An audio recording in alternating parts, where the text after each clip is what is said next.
শুভ সকাল বন্ধুরা। আজ ৩ মে রবিবার। আজকের সকালের বরাক তথা সমগ্র আসামের গুরুত্বপূর্ণ খবরগুলি হল: আগামীকাল বিধানসভা নির্বাচনের ভোট গণনা। সমগ্র রাজ্যের সঙ্গে সঙ্গতি রেখে কাছাড় এবং শ্রীভূমি জেলায়ও সুষ্ঠু, অবাধ ও নিরপেক্ষ ভোট গণনা নিশ্চিত করতে দৃঢ় পদক্ষেপ নিল জেলা প্রশাসন। আগামীকাল ৪ মে শিলচরের রামনগর আইএসটিটিতে অনুষ্ঠিতব্য ভোট গণনাকে সামনে রেখে গণনা কক্ষে একাধিক সামগ্রী প্রবেশে কঠোর নিষেধাজ্ঞা জারি করা হয়েছে। একইভাবে নিষেধাজ্ঞা জারি করা হয়েছে শ্রীভূমির করিমগঞ্জ কলেজেও। গোটা গণনা প্রক্রিয়ায় শৃঙ্খলা, স্বচ্ছতা এবং নিরাপত্তা বজায় রাখতেই এমন উদ্যোগ নেওয়া হয়েছে বলে প্রশাসনের তরফে জানানো হয়েছে। জারি করা নির্দেশ অনুযায়ী অনুমোদিত ব্যক্তিদের ছাড়া কোনো ধরনের ইলেকট্রনিক সামগ্রী যেমন mobile phone, laptop, tablet, digital ঘড়ি, এয়ারবাড, ক্যালকুলেটর, ক্যামেরাযুক্ত চশমা, camera, pen, battery, radio transmitter অথবা অনুরূপ যন্ত্র গণনা কক্ষে বহন করা যাবে না।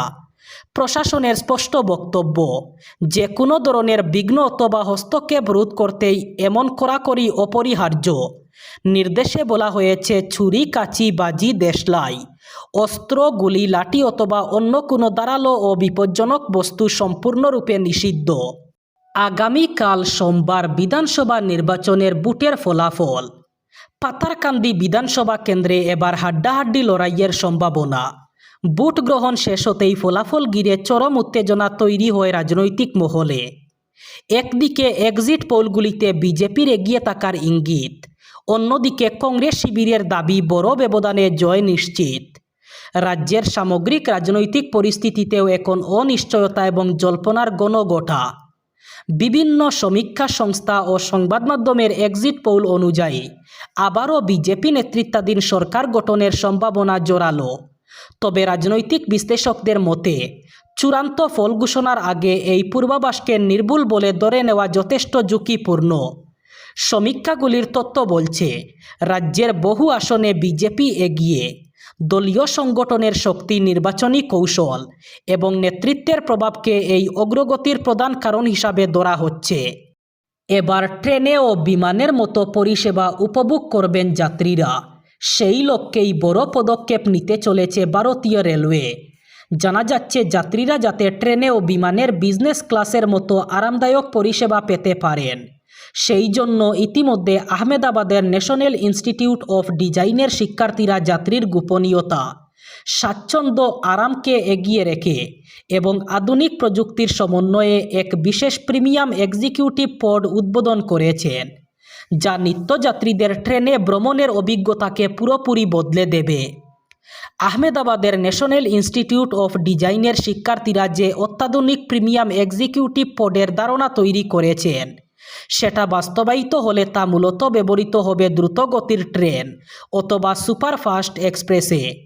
এই ট্রেনগুলিতে যাত্রীরা একটি ব্যক্তিগত পড অথবা কেবিন পাবেন, যেখানে তারা তাদের ছোট পরিবার অথবা বন্ধুদের নিয়ে আরামে শুয়ে বসে যাতায়াত করতে পারবেন। বিমানের বিজনেস ক্লাসের মতোই ট্রেনের এই প্রিমিয়াম এক্সিকিউটিভ কেবিনকে এমনভাবে ডিজাইন করা হবে যাতে যাত্রীরা আরামে দূরদূরান্তে যাতায়াত করতে পারেন। পাবলিক ল্যান্ড ব্যবহার করে নামাজ পড়া অথবা বড় আকারের ধর্মীয় জমায়েত করা কোনো মৌলিক অধিকার নয়। এবার গুরুত্বপূর্ণ পর্যবেক্ষণ জানালো এলাহাবাদ হাইকোর্ট। আদালত জানিয়েছে, সংবিধানে ধর্মীয় স্বাধীনতার অধিকার থাকলেও তা জনশৃঙ্খলা এবং অন্যদের অধিকারের অধীন। উত্তরপ্রদেশের সম্বর জেলার ইকোনা গ্রামের একটি জমিতে নামাজ পড়ার অনুমতি চেয়ে দায়ের হওয়া মামলার শুনানিতে এমনই মন্তব্য করে এলাহাবাদ হাইকোর্ট। বিচারপতি গরিমা প্রসাদ এবং বিচারপতি সরল শ্রীবাস্তবের ডিভিশন বেঞ্চ আবেদন খারিজ করে দেয়। আবেদনকারী আসিন দাবি করেছিলেন, সংশ্লিষ্ট জমিটি তার ব্যক্তিগত সম্পত্তি। 2023 সালের 16 জুন রেজিস্টার হওয়া একটি গিফট ডিডের মাধ্যমে তিনি জমির মালিকানা পান। তার অভিযোগ, প্রশাসন বেআইনিভাবে তাকে সেখানে নামাজ পড়তে বাধা দিচ্ছে। তিনি বলেন, ব্যক্তিগত জমিতে নামাজ পড়তে প্রশাসনের অনুমতির প্রয়োজন হয় না। অন্যদিকে উত্তরপ্রদেশ সরকারের আইনজীবী আদালতে জানান, নথিতে ওই জমিটি আবাদি অর্থাৎ চাষের জমি হিসাবে নথিভুক্ত রয়েছে। অর্থাৎ জমিটি সাধারণ মানুষের ব্যবহারের জন্য রয়েছে। সরকারের দাবি, আবেদনকারী জমিটির বৈধ মালিকানা প্রমাণ করতে পারেননি। গিফট ডিডে জমির সুনির্দিষ্ট খতিয়ান অথবা প্লেট নাম্বার না থেকে শুধুমাত্র অস্পষ্ট সীমানা বর্ণনা রয়েছে বলেও জানানো হয়। সরকার আরও জানায়, ওই স্থানে আগে শুধুমাত্র ঈদের সময় নামাজ পড়া হতো, সেই প্রথায় কোনো বাধা দেওয়া হয়নি। তবে আবেদনকারী নিয়মিত জামায়াত করে গ্রামের ভিতর এবং বাইরের মানুষকে ডেকে নামাজের আয়োজন করতে চাইছিলেন, যা স্থানীয় পরিবেশকে নষ্ট করতে পারে বলে জানিয়েছে সরকারি আইনজীবী। এবার গড়ে ব্যবহৃত এলপিজি সিলিন্ডারের দামও বাড়াতে পারে সরকার, পাশাপাশি দাম বাড়বে পেট্রোল ডিজেলেরও। খুব শীঘ্রই এ নিয়ে বড় ঘোষণা আসতে পারে, অন্তত তেমনই রিপোর্ট প্রকাশ করেছে ইন্ডিয়া টুডে। রিপোর্ট অনুযায়ী লিটার প্রতি 5 টাকা থেকে 6 টাকা বাড়বে খুচরো পেট্রোল ডিজেলের দাম। পরিসংখ্যান বলছে, এই দাম বৃদ্ধি হলে প্রায় 4 বছরে এই প্রথম খুচরো পেট্রোল ডিজেলের দাম বৃদ্ধি করবে সরকার। 2022 সাল থেকে এই প্রথম কোনো রিটেল প্রাইসে বৃদ্ধির কথা ঘোষণা করতে পারে কেন্দ্র। এখানেই শেষ নয়, ডোমেস্টিক এলপিজি অথবা ঘরোয়া রান্নার গ্যাসের দাম 40 থেকে 50 টাকা বাড়তে পারে। সূত্রের খবর অনুযায়ী আগামী 5 থেকে 7 দিনের মধ্যে জ্বালানির এই দাম বৃদ্ধির কথা ঘোষণা করতে পারে সরকার। এবার পকেট ফাঁকা হবে এসবিআই অর্থাৎ স্টেট ব্যাংক অফ ইন্ডিয়ার ক্রেডিট কার্ডের গ্রাহকদের। 1 মে থেকে বদলে গেছে এসবিআইয়ের ক্রেডিট কার্ডের নিয়ম।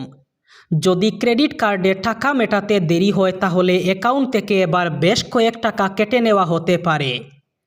1 মে থেকে ক্রেডিট কার্ডের অ্যানুয়াল ফি পরিবর্তন করা হয়েছে। পেমেন্ট চার্জের পাশাপাশি অ্যানুয়াল ফিও লাগবে। এসবিআইয়ের ক্রেডিট কার্ডে সবথেকে বড় যে পরিবর্তন এসেছে তা হলো বকেয়া পেমেন্টে জরিমানা। এসবিআই পিপিসিএল কার্ডে যদি গ্রাহকরা বছরে 1 লক্ষ টাকার বেশি খরচ করেন তাহলে বার্ষিক ফিতে ছাড় পাওয়া যাবে, আর যদি 1 লক্ষ টাকার কম খরচ করলে তাদের পুরো বার্ষিক ফি দিতে হবে।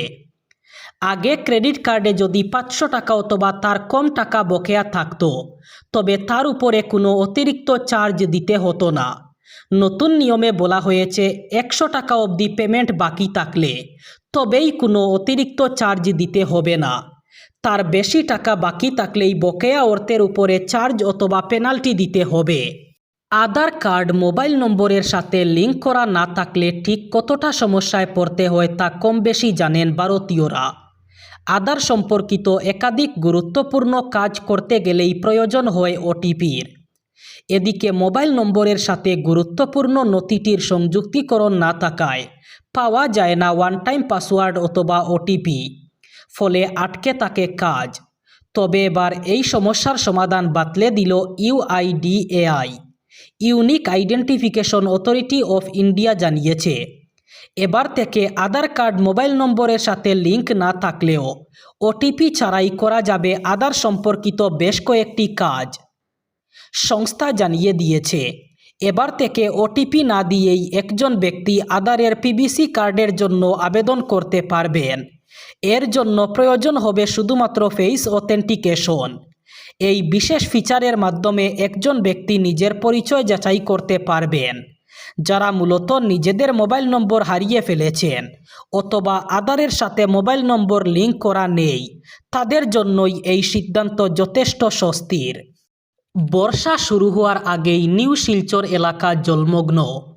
টানা বৃষ্টিতে লিংক রোড সংলগ্ন অধিকাংশ অলিগলি জলাবদ্ধ হয়ে পড়েছে, যার ফলে চরম দুর্ভোগে পড়েছেন স্থানীয় বাসিন্দারা। প্রতি বছর একই সমস্যার পুনরাবৃত্তি ঘটলেও শহর উন্নয়নের প্রতিশ্রুতি কার্যত কাগজে কলমেই সীমাবদ্ধ রয়েছে বলে অভিযোগ উঠেছে।